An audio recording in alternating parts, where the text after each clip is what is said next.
read this book. Please read it. Please read this. If you have still not read The Gilded Wolves, I don't know what you're doing with your life, but you are unfulfilled. Hello you guys, welcome back to my channel. My name is Heather, and today will be the start of my week-long Zodiac themed birthday series. I am going to be doing a 3-part Zodiac series centered around Leos for my birthday. As a typical Gen Z raging bisexual that I am super into astrology, and I love validation. I love being told that I'm the best because, surprise, shocker, I am a Leo. So I thought, what better way to celebrate my birthday, incorporate something, a part of my identity into my content, and just overall celebrate the beauty, confident, intelligent, and ambitious nature that is the Lion of the Zodiac, then to dedicate 3 vlogs centering around Leos in all different capacities. So that is going to be the theme of this week, and that is going to be the theme of my next 3 vlogs. This first video is going to be me reading my favorite books because, of course, it is my birthday, so of course we have to start with me because I am the center of the universe, so that's a fact. You cannot argue with me about that. So I'm gonna reread my favorite books. I have 4 books, 4 of my favorites that I have chosen to reread for this vlog. The first one, I'm going to be rereading Aphrodite Made Me Do It by Tristan Mattier. This is a poetry collection about our narrator, and she has just had a really shitty relationship with love, both in her family life as well as relationship-wise. And one day when she's in her apartment, Aphrodite just shows up, and the narrator tells her, like, what are you doing here? I don't want love. I'm not looking for love. I don't need love. All of those things. And Aphrodite just looks at her and asks, then why am I here? And so this is really just a poetry collection about self-love, self-acceptance, forgiveness, queerness. It is very emotional. It's very impactful, and one of my absolute favorite books of all time. The next book I have is my favorite read of 2020 thus far, which is The Library of the Unwritten by A.J. Hackwith. This is so incredible. It is about a library in hell, and we're following our librarian as she has to take care of these unwritten books, and sometimes if they're neglected, then the characters from these books can escape and try to find their author, and so she has to go and find this character and retrieve him back to hell, and she gets wrapped up in this plot to find the Devil's Bible with the angels of heaven, and it's a crazy adventurous ride, and I love this book so much. I cannot wait to tab this. I am going to be using so many tabs. I wanted to highlight every single line in this book when I read it in January,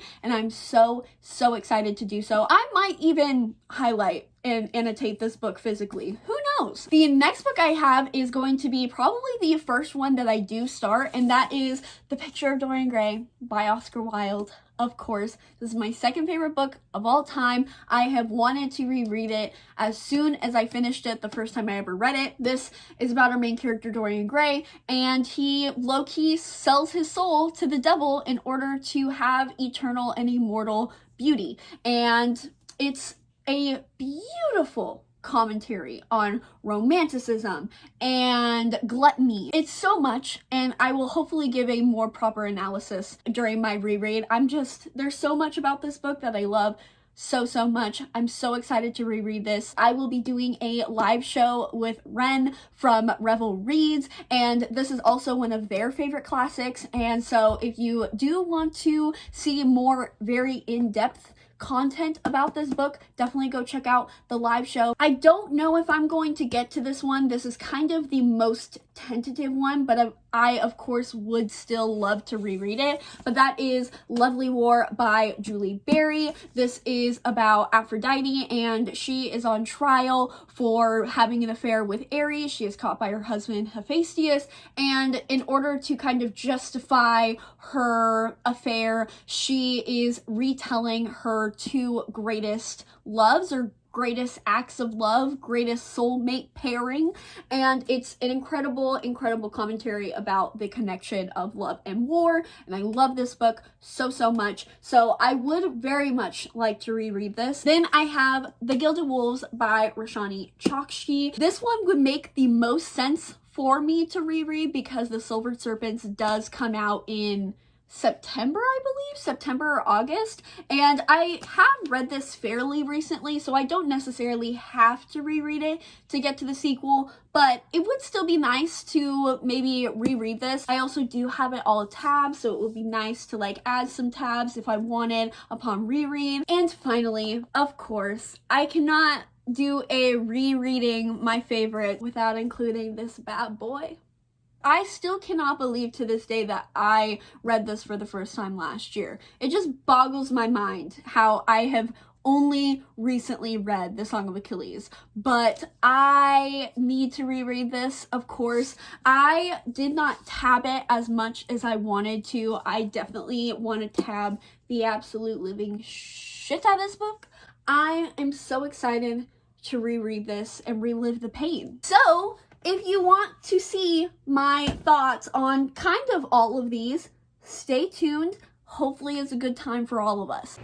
I'm literally 4 minutes into the audiobook for Dorian Gray, and I just cannot recommend an audiobook enough. I'm speechless at the fact that Ben Barnes is reading me my second favorite book of all time, and that he played him in the trashy 2000 something adaptation. I'm just basically living my best life, so thank you, universe. I am a little more than halfway through Picture of Dorian Gray, and I just love everything about this book and what it discusses, the way it's told, just the ability for Oscar Wilde to flip my entire worldview in almost every sentence that he writes. It is just mind-blowing to me how much of a genius he was. And I know I'm speaking all of these high praise while not really giving much evidence to those feelings, but it's just so hard for me to talk about this book because it is truly so complex. It is really a walking contradiction, even though it's a book and does not have legs and cannot walk, but it contradicts itself so much while also making so much sense. Like, when I read this for the first time, I always said that it praises romanticism while also criticizing romanticism. It praises immorality while also highly criticizing immorality. It praises aesthetics and having a kind of rose-colored view of the world while also criticizing it. And it also doesn't help that Lord Henry, he is the personification of a contradiction, because everything he says is always a contradiction to something else that he has said in the past, and it just adds to his complexity because it shows that he just says things and does things as a way to get a reaction from people, but he also fuels himself on those reactions, and that is the most important thing to him, is just seeing reactions and seeing people and just analyzing people. Multiple times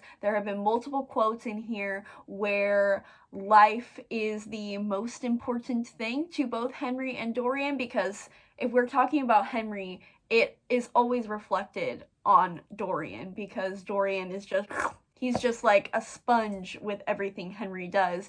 And they have just expressed the fact that no theory about life will be as beautiful as life itself and as interesting as life itself, and just how complex life is and how they are really just trying to manipulate and take advantage of people in order to be chameleons in a way and to experience life as everybody has experienced it, and just trying to, like I said, become chameleons and see a bunch of experiences and engage in the pleasure of curiosity. And I feel like I just spoke not coherent English at all, but that's what this book does to me. It just blows my mind. There are just so many avenues to dissect in this book. It's insanity, and I love it. I love it so much. Okay, so I finished Dorian Gray.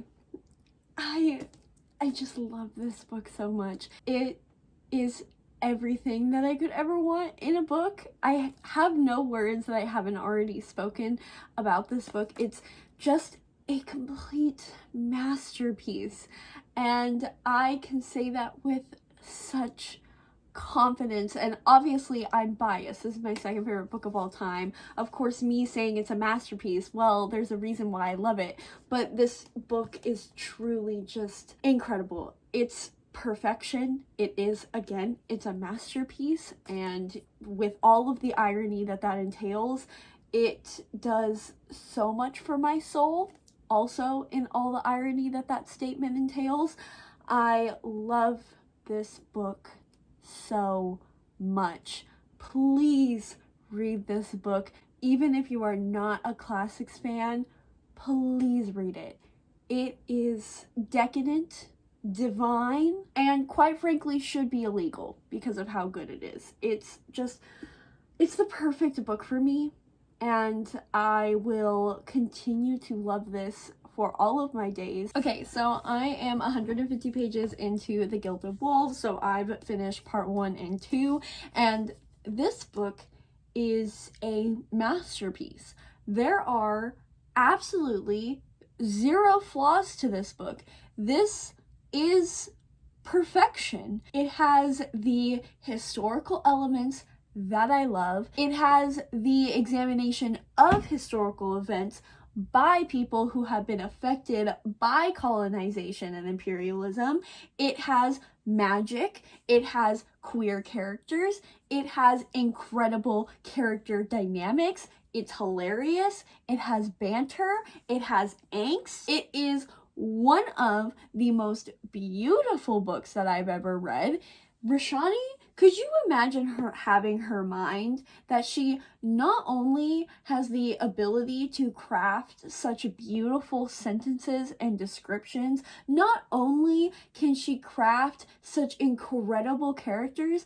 I mean, Severin, his family life is literally based on the 7 deadly sins. He has had 7 different foster fathers, and each one of them represents one of the deadly sins, and he has enacted that trauma onto his hotel, which he has, and the gardens is also represented by the 7 deadly sins. What? Lila, she has so much baggage that I can't discuss because it's kind of a spoiler. Zofia is a Jewish neurodivergent, I believe she's autistic, but don't quote me on that, who is so incredibly funny and socially awkward and just a delight. She is my favorite character. I love everything about her. Hypnos is this queer icon. The dramatics, it's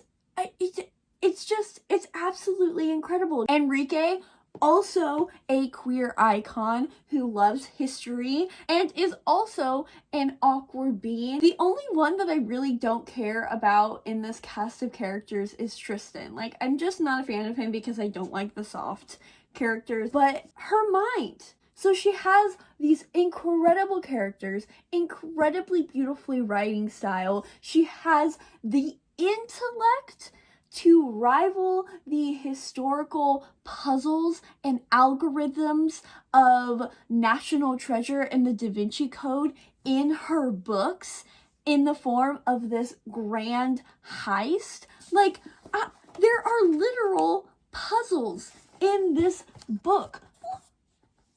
No one is doing it like Roshani, and no one is doing it like the Gilded Wolves. This book is just perfection. I love it so much. If you can tell that I'm very passionate about this, good, because if you have still not read the Gilded Wolves, I don't know what you're doing with your life, but you are unfulfilled in that life. I will say that the audiobook for this is in fact so bad. The male narrator sounds like he could be the narrator for How It's Made and Cure My Insomnia because of how monotone and boring he is. But I don't really care because I'm reading alongside it, so it's not really bothering me all that much. But yeah, it's kind of a terrible audiobook. Okay, but when Hypno said that the truth is I need someone on my side, someone who might understand what it means to live in two worlds as I do. I have tried and I have failed. I cannot be both the descendant of Haitian slaves and the son of a French aristocrat, even if that is what I hold in my heart. I had to choose, and perhaps the order forced my hand in this, but what no one tells you is that even when you decide which world you will live in, the world may not always see you as you would wish.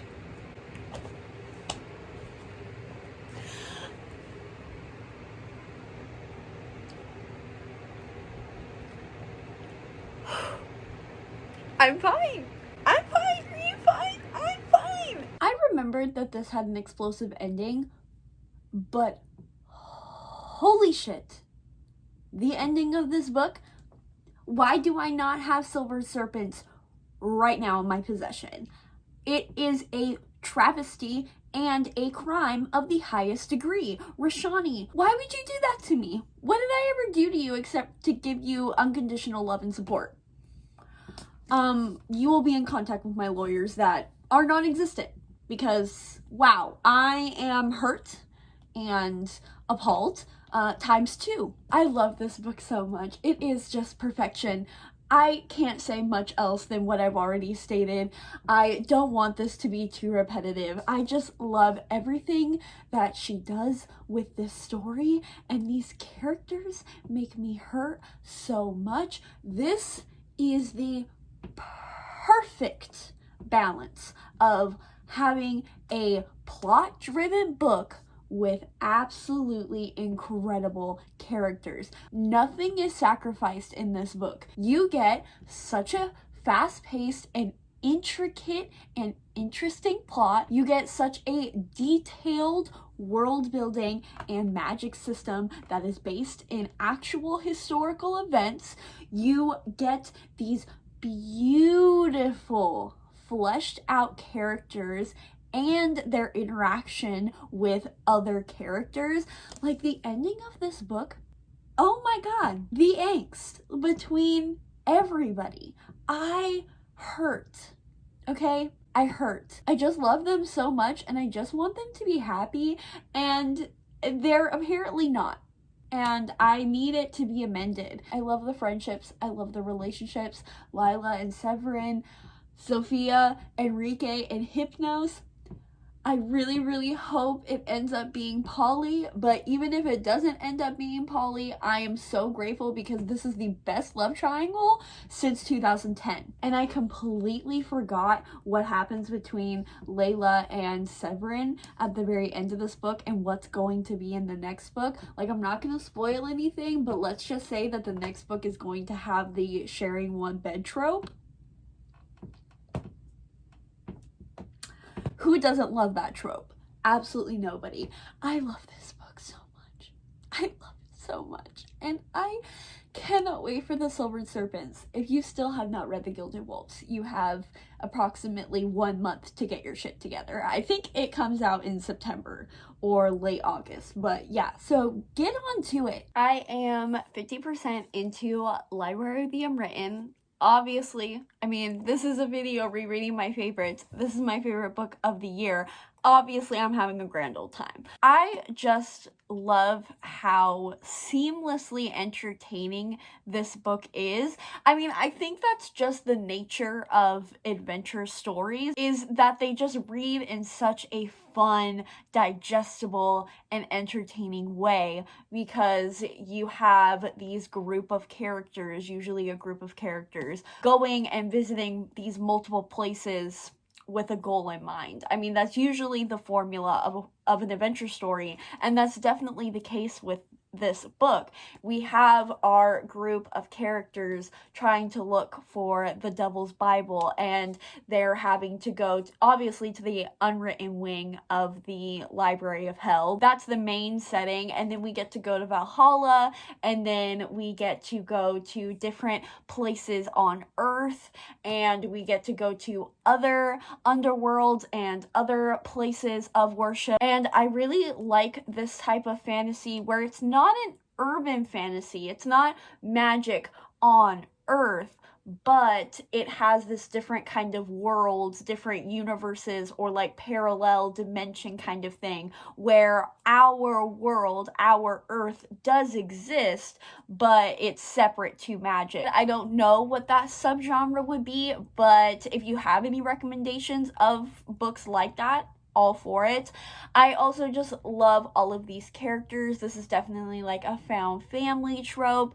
I love brevity, and I really hope we get even more of her in the second book. She is a muse from Greek myths, and her abilities is so interesting. Like, she pulls from inspiration, and like inspiration is like on her skin, and it's so cool. And she wanted to take some of that inspiration for herself in her own stories, and muses aren't allowed to do that, and that's why she was banished to the library. And so she is Claire's apprentice, and she is training to become a librarian after Claire is gone and has succeeded in her duties of the afterlife. I just really love the world building in here. I really love how storytelling and like the power of storytelling is such a big theme in this book. I think it is so interesting how seamlessly this world building has meshed with our own world while still being very unique,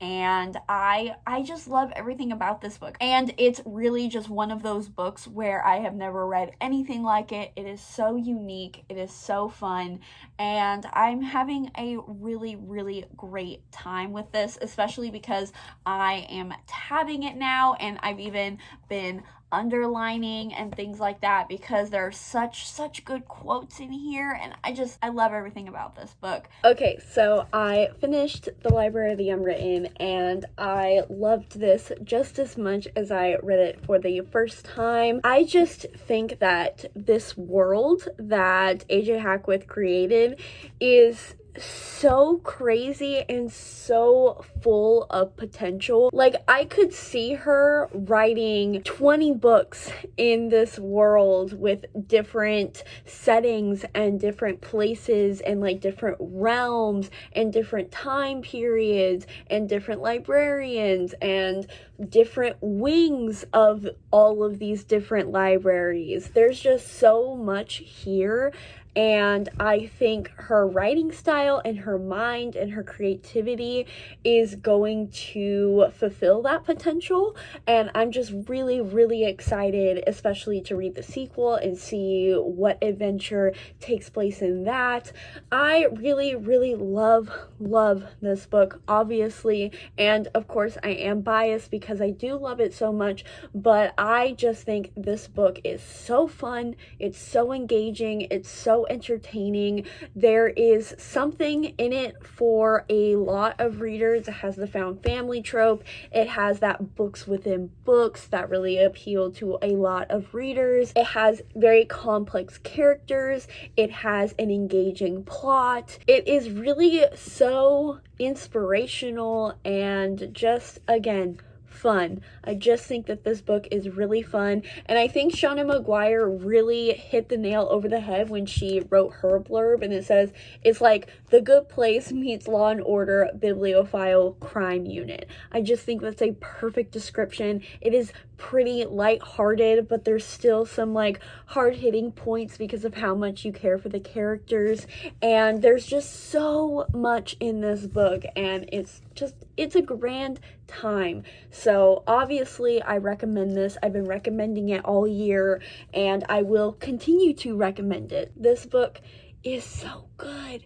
Please read it. What better way to send off a Leo themed video than dyeing my hair red? What do you guys think? I really love it, and I did mess up the continuity of all of these vlogs this week, so apologies for that if that somehow bothers you. I did finish Aphrodite Made Me Do It, which is right there too. I have 2 copies, and you did not see any updates of me reading this book because I will not have you guys seeing me soft and emotional. It just will not happen. This is a brilliant reflection of self-love, forgiveness, love in general, queerness, self-acceptance, and I really think that everybody should read this book because I think that everybody can get something out of this book, even if you aren't a lover of Aphrodite as much as I am. This is just such an important book and an important, again, self-reflection. Please read this. It will do you good, and I promise that you will get something out of it, and I do think that this is one of my most important recommendations that I have ever given. So please read it. It is poetry. It has beautiful typography and photography and other types of art in it that is from the poet themselves, and it's just a beautiful piece of literature. Unfortunately, I do have some bad news though. More bad news for me than I'm sure for you, but I am leaving for my birthday vacation tomorrow, and I did not manage to fit in time to reread Song of Achilles, which is really sad. Who knew that my selfish Leo ass would prioritize other videos than my own favorites and my own favorite book of all time? But I also just couldn't get my hands on the audiobook soon enough, and I did not have time. I really overworked myself with this project a little bit, but hopefully you guys still enjoyed me rereading a few of my favorites. I know this video was more of a selfish pleasure for me and gave me an excuse to reread some of my favorite books, but again, hopefully you guys enjoyed my passionate rants about these books and how much I love them, and hopefully you were convinced to pick them up for maybe the first time or another reread for yourself. But with that, that is going to be the end of this video. Definitely make sure to turn on the notification bell so you don't miss out on the other 2 videos coming this week, both Leo themed as well. And thank you guys so much for the early birthday wishes, and thank you so much in advance for the birthday wishes that I'm sure people will give me once this video goes up. I really appreciate you guys, and I really appreciate your support and your love and all of those things.